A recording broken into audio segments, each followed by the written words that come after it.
I'm talking to you about the worst form of human rights violation, the third largest organized crime, a $10 billion industry. I'm talking to you about a modern-day slavery. I'd like to tell you the story of these three children, Pranita, Shaheen, and Anjali. Pranita's mother was a woman in prostitution, a prostituted person.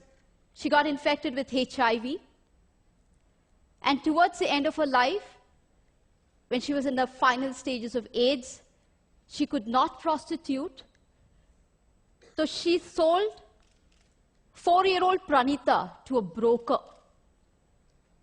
By the time we got the information, we reached there, Pranita was already raped by 3 men. Shaheen's background I don't even know. We found her in a railway track, raped by many, many men, I don't know how many, but the indications of that on her body was that her intestine was outside her body. And when we took her to the hospital, she needed 32 stitches to put back her intestine into her body. We still don't know who her parents are, who she is. All that we know, that hundreds of men had used her brutally. Anjali's father, a drunkard, sold his child for pornography.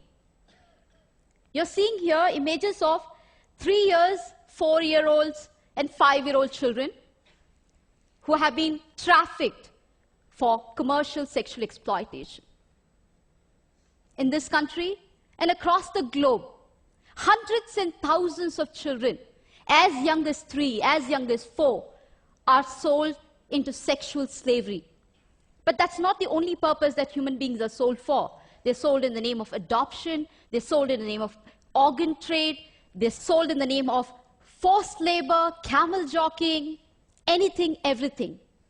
I work on the issue of commercial sexual exploitation, and I tell you stories from there. My own journey to work with these children started as a teenager. I was 15 when I was gang raped by 8 men. I don't remember the rape part of it so much as the anger part of it. Yes, there were 8 men who defiled me, raped me, but that didn't go into my conscience. I never felt like a victim then or now. But what lingered from then to now, I'm 40 today, is this huge, outrageous anger. 2 years I was ostracized, I was stigmatized, I was isolated because I was a victim. And that's what we do to all traffic survivors. We as a civil society, we have PhDs in victimizing a victim. Right from the age of 15, when I started looking around me, I started seeing hundreds and thousands of women and children who are left in sexual slavery-like practices, but have absolutely no respite because we don't allow them to come in. Where does their journey begin? Most of them come from very optionless families. Not just poor. You have even the middle class sometimes getting trafficked. I had this IAS officer's daughter who's 14 years old, studying in 9th standard, who was web chatting with one individual and ran away from home because she wanted to become a heroine, who was trafficked.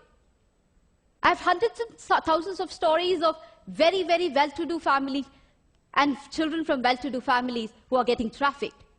These people are deceived, forced. 99.9% of them resist being inducted into prostitution. Some pay the price for it. They're killed. We don't even hear about them. They are voiceless, anamikas, nameless people. But the rest who succumb into it go through everyday torture.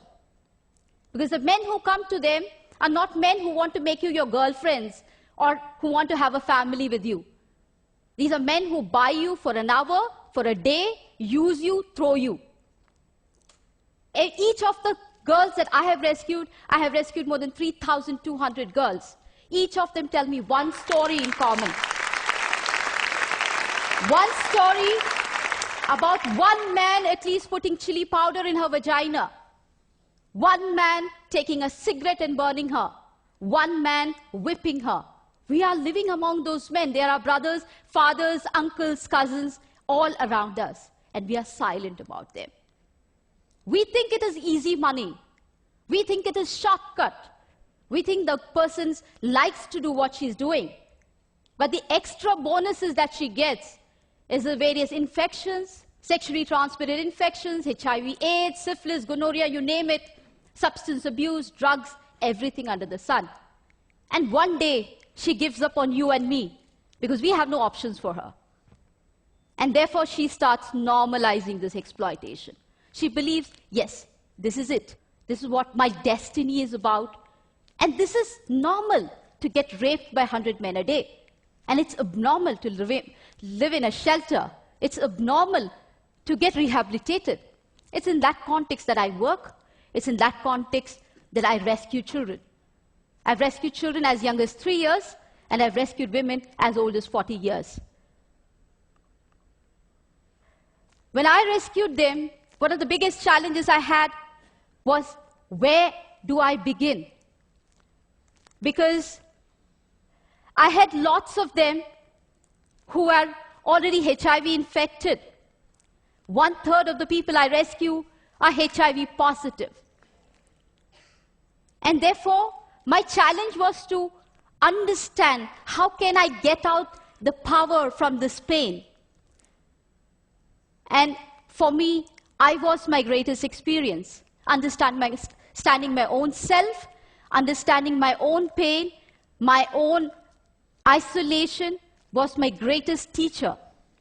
Because what we did with these girls is to understand their potential. You see a girl here who's trained as a welder. She works for a very big company, a workshop in Hyderabad, making furnitures. She earns around 12,000 rupees. She is an illiterate girl, trained, skilled as a welder. Why welding and why not computers? We felt one of the things that these girls had is immense amount of courage. They did not have any pardas inside their body, hijabs inside themselves. They've crossed the barrier of it. And therefore, they could fight in a male-dominated world very easily and not feel very shy about it. We have trained girls as carpenters, as masons, as security guards, as cab drivers. And each one of them are excelling in their chosen field, gaining confidence, restoring dignity, and building hopes in their own lives. These girls are also working in big construction companies like Ramki Construction as masons, full-time masons. What has been my challenge? My challenge has not been the traffickers who beat me up. I've been beaten up more than 14 times in my life. I can't hear from my right ear. I've lost a staff of mine who was murdered while on a rescue. My biggest challenge is a civil society. It's you and me. My biggest challenge is your blocks to accept these victims as our own.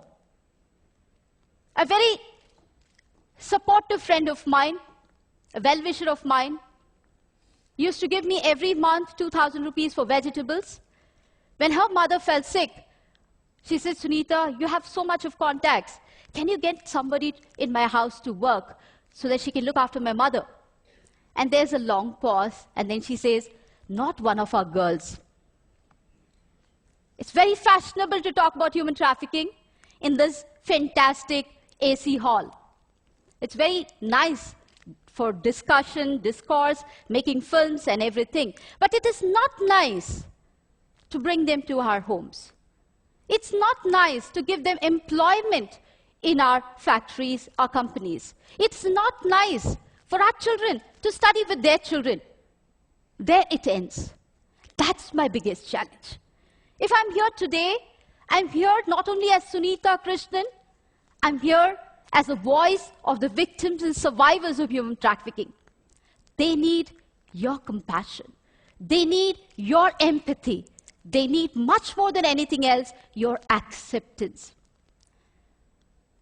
Many times when I talk to people, I keep telling them one thing. Don't tell me 100 ways how you cannot respond to this problem. Can you apply your mind for that one way that you can respond to that problem? And that's what I'm here for. Asking for your support, demanding for your support, requesting for your support. Can you break your culture of silence? Can you speak to at least 2 persons about this story? Tell them the story. Convince them to tell the story to another 2 persons.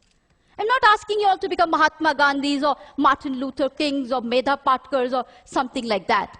I'm asking you, in your limited world, can you open your minds? Can you open your hearts? Can you just encompass these people too? Because they also are part of us. They're also part of this world. I'm asking you for these children whose faces you see, they're no more. They died of AIDS last year.